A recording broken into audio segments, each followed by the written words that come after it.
ആലപ്പുഴയിലെ സർക്കാർ ആശുപത്രിയിൽ ഗുരുതര ജനിതക വൈകല്യങ്ങളോടെ കുഞ്ഞ് ജനിച്ചതിൽ അന്വേഷണം തുടങ്ങി ആരോഗ്യവകുപ്പ്. വൈകല്യം നേരത്തെ കണ്ടെത്തിയില്ലെന്ന മാതാപിതാക്കളുടെ പരാതിയിൽ 4 ഡോക്ടർമാർക്കെതിരെ കേസെടുത്തു.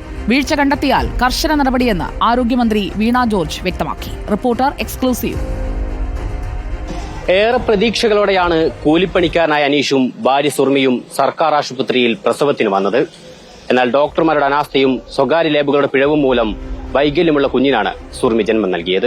ആലപ്പുഴയിലെ സ്ത്രീകളുടെയും കുട്ടികളുടെയും ആശുപത്രിയിൽ ഈ മാസം 8-നാണ് അനീഷ് സുർമി ദമ്പതികൾക്ക് കുഞ്ഞു പിറന്നത്. ഏറെ പ്രതീക്ഷയോടെ കാത്തിരുന്ന ദമ്പതികൾക്ക് ലഭിച്ചത് അസാധാരണ വൈകല്യമുള്ള കുഞ്ഞിനെ. കുഞ്ഞിന്റെ കണ്ണും ചെവിയും യഥാസ്ഥാനത്തല്ല. വായ തുറക്കില്ല. കിടത്തിയാൽ കുഞ്ഞിന്റെ നാവ് ഉള്ളിലേക്ക് പോകും. കൈകാലുകൾക്കും ജനനേന്ദ്രിയത്തിനും വൈകല്യം. ട്രീറ്റ്മെന്റ് ചെയ്ത് എടുക്കാൻ പറ്റുന്നതാണെന്നുണ്ടെങ്കിൽ നമുക്ക് ട്രീറ്റ്മെന്റ് ചെയ്യാം. കുഞ്ഞിന് ഫീഡ് ചെയ്യാൻ പറ്റുന്നില്ല. മുലപ്പാൽ കൊടുത്തെങ്കിൽ മാത്രമേ കുട്ടിക്ക് സ്ട്രെങ്ത് ഉണ്ടാകത്തുള്ളൂ. കുട്ടിയുടെ ഓരോ ദിവസം കഴിയുന്തോറും കുട്ടിയുടെ ആരോഗ്യനില താഴുകയാണ്. കുഞ്ഞിന് കുഴപ്പമൊന്നുമില്ല. കുഞ്ഞിന്റെ വെയിറ്റ് ഒക്കെ കറക്റ്റാണ് എന്നൊക്കെയാണ് ഡോക്ടർ പറഞ്ഞിരിക്കുന്നത്. ലാസ്റ്റ് നിമിഷവും ഞാൻ ചോദിച്ചിട്ടും ഒരു കുഴപ്പമില്ലെന്നാ പറഞ്ഞു. ഗർഭകാലത്ത് 7 തവണ സ്വകാര്യ ലാബുകളിൽ സ്കാനിംഗ് നടത്തി. ഒരിടത്തും കുഞ്ഞിന്റെ വൈകല്യം തെളിഞ്ഞില്ല. കുഞ്ഞിന്റെ അവസ്ഥ മറച്ചുവെച്ചെന്നാണ് ദമ്പതികളുടെ പരാതി. കടപ്പുറം ആശുപത്രിയിലെ ഗൈനക്കോളജിസ്റ്റുകളായ ഡോക്ടർ ഷേർലി, പുഷ്പ എന്നിവർക്കും സ്വകാര്യ ലാബിലെ 2 ഡോക്ടർമാർക്കുമെതിരെ പോലീസ് കേസെടുത്തു. എന്നാൽ പിഴവ് സംഭവിച്ചില്ലെന്ന നിലപാടിലാണ് ഡോക്ടർമാർ. 5-ാം മാസം മുതൽ ആദ്യമല്ല 8 ആഴ്ച മുതൽ എന്നെ കാണിക്കുന്ന കുട്ടിയാണ്. 8 ആഴ്ച മുതൽ പിന്നെ 12 ആഴ്ചയിൽ നമ്മളൊരു അനോമലി സ്കാൻ ചെയ്തിട്ടുണ്ടായിരുന്നു.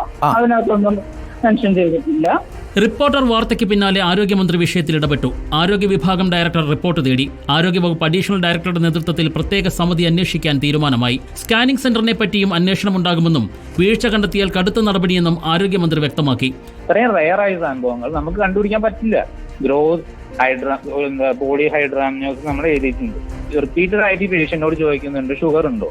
ഈ പേഷ്യന്റ് ഷുഗർ ഇല്ല എന്ന് പറയും. ഷുഗർ ഉള്ള പേഷ്യൻസിനാണെങ്കിൽ സാധാരണ കാണാറ്. മറ്റ് സ്പൈനൽ അനോമലീസ് ഇല്ല, GI അനോമലീസ് ഇല്ല.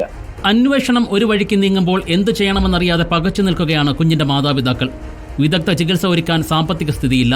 സർക്കാർ തുടർ ചികിത്സ ഉറപ്പാക്കണമെന്നാണ് അനീഷും സുറുമിയും ആവശ്യപ്പെടുന്നത്. ചികിത്സാ പിഴവും അനാസ്ഥയും പരാതിയാകുമ്പോൾ മാത്രമാണ് അന്വേഷണം നടക്കാറുള്ളത്. പല അന്വേഷണങ്ങളും റിപ്പോർട്ട് പോലും പുറത്തുവരാത്ത രീതിയിൽ മുങ്ങിപ്പോകാറുമുണ്ട്. വീഡിയോ ജേർണലിസ്റ്റ് സജിത് കുമാറിനൊപ്പം റിപ്പോർട്ടർ ശരത് എസ്, ആലപ്പുഴ.